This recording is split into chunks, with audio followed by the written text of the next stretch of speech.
Hello friends, नमस्कार। स्वागत है आप सभी का एक बार फिर से आपके अपने यूट्यूब चैनल स्टडी सरजी में। दोस्तों, आज मैं इस वीडियो में आपसे बात करने वाला हूं एक बहुत अहम मुद्दे पे। जी गाइस, जैसा कि आप सभी यहां पे देख पा रहे होंगे, यूजीसी पर फिर से उठने लगे सवाल। फैसले पर पुनर्विचार करें, यूजीसी फैसला बदला जा सकता है, ये लक्ष्मण रेखा नहीं। ये कई पॉइंट हैं जो अपने में खुद क्वेश्चन बने हुए हैं। यूजीसी पर सवाल उठने लगे हैं, फैसले पर पुनर्विचार करें दूसरा पॉइंट, और फैसला बदला जा सकता है तीसरा पॉइंट। और चौथा पॉइंट सबसे अहम है कि ये कोई लक्ष्मण रेखा नहीं जो एक बार खींच दी गई तो वापस नहीं ली जा सकती। बड़े बड़े कॉन्स्टिट्यूशन में बदलाव हो जाते हैं, तो ये छोटे से यूजीसी के फैसले में क्यों बदलाव नहीं हो सकता। तो इसी पे आज हम चर्चा करने वाले हैं अपने इस वीडियो में। वीडियो ये आपके लिए काफ़ी खास होने वाला है, जो यूजी पीजी के स्टूडेंट हैं या टेक्निकल के स्टूडेंट हैं या जो एजुकेशन फील्ड से पढ़ाई कर रहे हैं, जो पूरी तरीके से एग्ज़ाम में बैठने वाले हैं, जो अपने स्टडी को कंटिन्यू करने वाले हैं या हायर एजुकेशन की और अपना रुख करने वाले हैं। चाहे वो 12th के छात्र हों, चाहे वो graduation first year second year के हों, वो चाहे टेक्निकल हों, चाहे डिप्लोमा हों, सबको लेकर के एक बड़ा सवाल है। इस वीडियो को स्टार्ट करने से पहले आपसे एक ही निवेदन है कि प्लीज़ मेरे साथ जुड़ जाइए और अपनी आवाज़ मेरे साथ ज़रूर उठाइए। मुझे कमेंट करके बताइए आखिर फैसला वापस क्यों नहीं लिया जा सकता। आखिर फैसला वापस क्यों नहीं लिया जा सकता, इस पे बड़े बड़े शिक्षाविद, बड़े बड़े प्रोफेसर, बड़े बड़े कुलपति जो है इस पे अपना वक्तव्य दे रहे हैं। क्या यही दो लोग डिसाइड करते हैं हर नियम को, हर नियम कानून को? यूजीसी को लेकर के एक मोहरा बनाया जा रहा है, बस यही इनके पीछे कहीं ना कहीं इन लोग का हाथ होगा। ये पूरी राजनीति हो रही है। आपको दिखाते हैं सारे पॉइंट, आप सारे फैक्ट मैं ओपन करूंगा। आपसे यही उम्मीद करेंगे कि आप बस मेरा साथ दीजिए, सारे फैक्ट को आप समझने की कोशिश करिए वाकई इसके पीछे हो क्या रहा है, आखिर यूजीसी अपना फैसला वापस क्यों नहीं ले रही है। तो आइए वीडियो स्टार्ट करते हैं गाइस यहाँ से कुछ पॉइंट मैंने कलेक्ट किए हैं जो कि बहुत अहम पॉइंट हैं। यहाँ से जो पंजाब सरकार के अमरिंदर सिंह जी हैं मुख्यमंत्री, उन्होंने जो है पूरी तरीके से यूजीसी से कहा है यूजीसी की गाइडलाइंस पर फिर से विचार करे एचआरडी मंत्रालय, पंजाब सरकार की पॉइंट। राहुल गांधी जी ने कहा यूजीसी को परीक्षाएं रद्द कर छात्रों को प्रमोट कर देना चाहिए, दूसरा पॉइंट राहुल गांधी ने उठाया। तीसरी बात, यूजीसी ने कहा परीक्षाएं न होने पर उठेगा डिग्री की वैधता पर सवाल, यूजीसी की तरफ से वक्तव्य आया। फिर चौथी बात, महाराष्ट्र के मुख्यमंत्री उद्धव ठाकरे जी ने कहा सितंबर के अंत तक यूनिवर्सिटी परीक्षाएं करना असंभव। ये 4 पॉइंट हमने आपको बताए, जिसमें से यूजीसी ने केवल कहा है कि इनकी डिग्री पर सवाल उठेगा।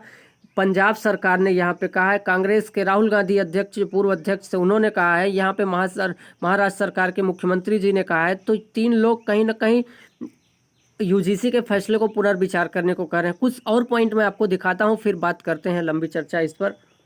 गाइज यहाँ से फिर से आप नेक्स्ट पॉइंट देख पा रहे होंगे, नई यूजीसी गाइडलाइन में स्टूडेंट के हितों की अनदेखी। डूटा, जैसा कि उत्तर प्रदेश या आप कहें स्टूडेंट को लेकर के एक डूटा जो है संस्था है जो एजुकेशन को लेकर के बहुत बड़ा अपना रोल इम्पोर्टेंट करती है। तो डूटा ने कहा है कि यूजीसी की गाइडलाइन में स्टूडेंट की अनदेखी की जा रही है।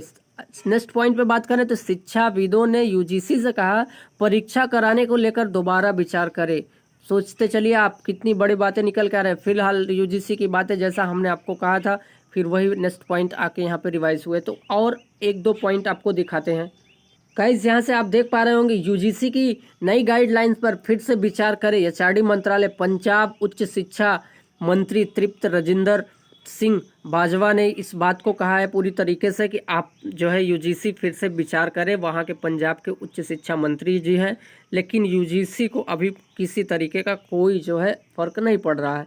पंजाब के उच्च शिक्षा मंत्री तृप्त रजिंदर सिंह बाजवा ने केंद्रीय मानव संसाधन विकास मंत्री रमेश पोखरियाल निशंक को पत्र लिखकर यूजीसी की नई गाइडलाइन पर फिर से विचार करने के लिए अनुरोध किया। उन्होंने कहा कि एचआरडी मंत्रालय यूजीसी पर जारी जो रिवाइज्ड है उस पर रिवाइज्ड गाइडलाइन अपना वक्तव्य दे। कुछ और 1-2 राष्ट्रीय दल हैं जो पूरी तरीके से यूजीसी के फैसले को वापस लेने की बात कर रहे हैं, तो उस पर भी चर्चा करके फिर लास्ट पॉइंट पे मैं आता हूँ। जो सबसे आखिरी और सबसे लास्ट जो राष्ट्रीय दल है वो पूरी तरीके से आपको बता दें, यूजीसी का फैसला नितांत अव्यवहारिक, विश्वविद्यालयों की अंतिम वर्ष की परीक्षाएं भी निरस्त हो। राष्ट्रीय लोकदल, जिसको हम रालोद बोलते हैं, ये आप देख पा रहे हैं 13 जुलाई 7:37 की न्यूज़ आ रही है। पूरी तरीके से ये पार्टी इस वक्त अपना वक्तव्य दी है। इन्होंने क्या आवाज़ उठाया, राष्ट्रीय लोकदल के प्रवक्ता अनिल दुबे ने प्रदेश में लगातार बढ़ती कोरोना महामारी के कारण विश्वविद्यालय में अंतिम वर्ष की परीक्षाएं कराने की योजना को भी निरस्त करने की मांग की है। उन्होंने कहा कि छात्रों के स्वास्थ्य की चिंता न करते हुए अंतिम वर्ष की परीक्षाओं के आयोजन को जरूरी बताने का यूजीसी का फैसला नितांत और अव्यवहारिक है। तो इस तरीके से यूजीसी बच्चों के साथ मनमाना नहीं कर सकती, वो फैसला वापस लेके उनको प्रमोट करने की बात कर सकती है। कुछ और एक दो पॉइंट आपको दिखाते हैं गाइज। यहाँ पे देख पा रहे हैं, उन्होंने कहा, जैसा कि अनिल दुबे जी ने कहा कि यदि अंतिम वर्ष के छात्रों की परीक्षाएं आयोजित की जाती हैं तो बढ़ती हुई महामारी के लिए उनके खतरनाक सिद्ध हो सकता है। देश के लिए कई राज्यों ने परीक्षा कराने के यूजीसी के निर्णय को गलत बताते हुए परीक्षा कराने से मना कर दिया है। सरकार को यह भी देखना चाहिए कि छात्र अपने अपने घरों को जा चुके हैं और कई महीने से कोरोना की भयावह स्थिति से चिंतित होने के कारण शैक्षिक वातावरण से दूर हैं। आवागमन के साधन भी सुचारू रूप से उपलब्ध नहीं है। ऐसे में छात्र आखिर करे तो क्या करें। गाइस, हमने कई पॉइंट को आपके सामने रखा, कई पॉइंट को हमने उधेड़ा। सारे शिक्षाविद, सारे प्रोफेसर, सारे विश्वविद्यालय, सारे कुलपति, सब लोग तैयार हैं परीक्षा न कराने को लेकर, लेकिन यूजीसी सारे लोग को जो है मात दे करके अपना फैसला से, केवल यूजीसी अपने फैसले पर अड़ी हुई है और अपने फैसले को वो सही ठहरा रही है।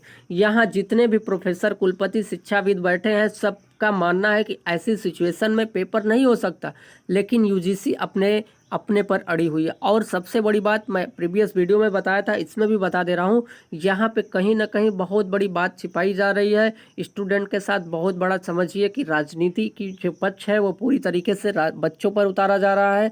यहाँ जितने भी महाराष्ट्र में शिवसेना की सरकार, पंजाब में आपके राजस्थान में कांग्रेस की सरकार, पश्चिम बंगाल में तृणमूल, दिल्ली में आम आदमी, आपको बता दें तेलंगाना में भी उधर सरकार, पांडुचेरी में, सारे जो स्टेट है पूरी तरीके से यूजीसी के फैसले को वापस लेने को कह रहे हैं और छात्रों के हित की बात करके वो उनको प्रमोशन करने की बात कर रहे हैं। फिलहाल यूजीसी इस पर अभी कोई फैसला अपना नहीं दे रही है। वो केवल एक ही रट लगाए हुए है कि हमें केवल एग्ज़ाम कराना है। इतने बड़े बड़े लोग, इतने बड़े बड़े शिक्षाविद जो पूरी तरीके से यूजीसी को कह रहे हैं कि आप अपना जो है विचार वापस लीजिए। नेक्स्ट वीडियो, ये वीडियो काफ़ी लंबा हो जाएगा, इसलिए मैं नेक्स्ट वीडियो में पीएचयू यूनिवर्सिटी के, जो कि सेंट्रल यूनिवर्सिटी है, जो पूरी तरीके से इंडिया में दूसरे तीसरे रैंक पे ऑलवेज जो है हर वर्ष वो एक पहले दूसरे स्थान को हासिल करती है, तो उसके जो पूर्व प्रोफेसर हैं, उसके जो वाइस चांसलर या फिर जो रिटायर्ड आपके शिक्षाविद लोग हैं, उनकी बातें मैं अगले वीडियो में करने वाला हूं। वो पूरी तरीके से आवाज़ उठा रहे हैं। यूपी सबसे पहला स्टेट होता, गाइज आप ध्यान से सुनिए, यूपी सबसे पहला स्टेट होता प्रमोशन की बात करने वाला यदि यहाँ पे सरकार दूसरी होती बीजेपी के अलावा। आपको बता दें तो अब तक यहाँ भी पूरी तरीके से आवाज़ उठाई जा चुकी होती, लेकिन यहाँ आवाज़, आपको बता दें, यहाँ अभी जो है किसी और रूप में आवाज़ उठ रही है या किसी और दूसरी चीज़ का यहाँ पे विरोध हो रहा है। अब यहाँ पे लोग को खोज खोज के मारा जा रहा है, यहाँ पे दूसरी बातें चल रही हैं, यहाँ शिक्षा को लेकर के पूरी तरीके से इग्नोर किया जा रहा है, यहाँ पूरी तरीके से सेंट्रल की गाइडलाइन को फॉलो किया जा रहा है। क्यों? क्योंकि सरकार वहाँ की, यहाँ की दोनों सेम है, इस वजह से फैसला एक ही है। अब देखना क्या है, आपको बताएंगे इलाहाबाद के। जी गाइज, इलाहाबाद यूनिवर्सिटी को लेकर के आखिर सबसे बड़ी समस्या उठ रही है। जैसा कि सेंट्रल यूनिवर्सिटी है, सेंट्रल यूनिवर्सिटियों में काफ़ी प्रॉब्लम हो रही है। सब चाह के भी आवाज़ नहीं उठा सकते क्योंकि सेंट्रल का फंड जो होता है केंद्र सरकार के हाथ में होता है, इस वजह से वो यूजीसी के फैसले पर विचार कर रहे हैं। हालांकि यूजीसी का फैसला कोई लक्ष्मण की लकीर नहीं है जो वापस नहीं हो सकती है। फिलहाल देखना है कि कब तक यूजीसी ऐसा करती है, बच्चों के साथ फैसला जारी रखती है या फिर उस पर पुनर्विचार करती है। गाइस, सबसे बड़ा अहम मुद्दा है कि हमारे साथ न्याय किया जाए, हमें प्रमोट किया जाए। हमारा न तो एग्ज़ाम हुआ, हमारा न तो क्लासेस चली हैं, हमारी न तो जो है ढंग की जो है क्लासेस ऑनलाइन भी चली हैं, पूरी तरीके से उसमें भी परेशानियां हुई हैं। अब ऐसे में हमारे साथ अगर राजनीति होगा तो ये कहीं ना कहीं बहुत बड़ी प्रॉब्लम हो सकती है नेक्स्ट इलेक्शन को लेकर के। क्योंकि आप सभी को पता है कि दशा केवल 10 साल होती है, चलाना लोगों को 40 साल होता है। अगर आप दशा करेंगे तो 10 साल से ज़्यादा नहीं चल पाएंगे और अगर ढंग की चलाएंगे तो आप 40 साल तक भी रह सकते हैं। तो इस तरीके से ऐसी दशा ना करिए कि लोग पूरी तरीके से अस्त व्यस्त हो जाएं और आपको 10 साल बाद उतार दें। सबका इतिहास रहा है, आप चाक उठा के देख लीजिए। दशा केवल 10 साल चली थी, पिछली सरकार की भी 10 साल चली थी, इनकी भी 10 साल पूरी होने वाली है, तो इनकी भी दशा लगभग ख़त्म सी है। आपको बता दें, एक बार फिर से आप आवाज़ उठाइए, मेरे साथ जुड़िए यूजीसी पर। आखिर यूजीसी अपने इस फैसले पर पुनर्विचार क्यों नहीं कर रही है, आखिर फैसले को क्यों नहीं बदल रही है। ये कोई लक्ष्मण की रेखा नहीं है जो पूरी तरीके से खींच दी गई तो वापस नहीं ली जा सकती। तो आज के वीडियो में बस इतना ही। अगले वीडियो में मैं और अहम मुद्दे पे बात करने वाला, कुछ एक दो मुद्दा जो यूपी सरकार की या यूपी यूनिवर्सिटियों को लेकर काफ़ी अच्छी न्यूज़ दिया है, तो उस पर मैं चर्चा करूंगा। इस वीडियो में इतना ही। मिलते हैं नए वीडियो में, नए नोटिस, नए टॉपिक के साथ। आपसे एक ही निवेदन है कि आप मेरे साथ जुड़िए, कमेंट जरूर करिए, आपके कमेंट का हमें इंतजार रहेगा।